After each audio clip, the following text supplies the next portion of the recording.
It was late at night when Clara returned to her apartment after a grueling day at work. The city's neon lights reflected off the wet pavement as she made her way up the stairs, her footsteps echoing in the dimly lit hallway. As she fumbled with her keys, trying to unlock the door, an unsettling feeling prickled the back of her neck. She glanced over her shoulder but saw nothing unusual, just the same old shabby wallpaper and flickering light bulb that had been there since she moved in. She shrugged it off and entered her apartment, locking the door behind her. Inside, a cold draft greeted her, and she noticed the living room window was slightly ajar. She frowned, certain she had closed it before leaving. Clara shut the window firmly and drew the curtains, trying to shake off the growing sense of unease.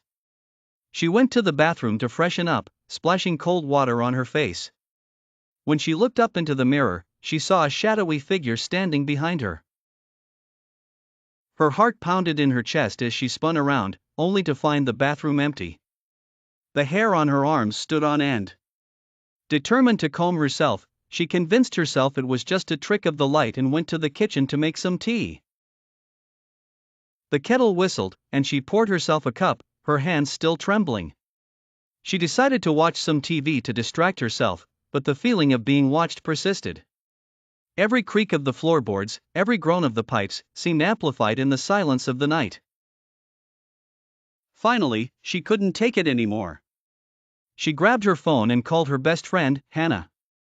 "Hey, are you okay? You sound freaked out," Hannah asked, concern evident in her voice. "I don't know, Hannah. I keep seeing things, or thinking I see things. There's this shadow that keeps appearing in the mirror," Clara confessed. "Get out of there, Clara. Come stay with me tonight," Hannah insisted. Clara didn't need to be told twice. She packed a small bag and hurried out of the apartment, not bothering to turn off the lights. As she drove to Hannah's place, she couldn't shake the feeling that something was following her. When she finally arrived and Hannah opened the door, Clara broke down, tears streaming down her face. "It's okay, you're safe here," Hannah soothed her. That night, Clara slept fitfully, haunted by dreams of shadowy figures lurking just out of sight. The next morning, she decided to return to her apartment to confront whatever was haunting her. Armed with a flashlight and a newfound resolve, she stepped into the quiet, empty apartment. As she moved from room to room, her heart raced, but she found nothing unusual until she reached the bathroom. The mirror was foggy, and as she wiped it clean, words began to appear, "Leave now." Clara stumbled back, a scream lodged in her throat.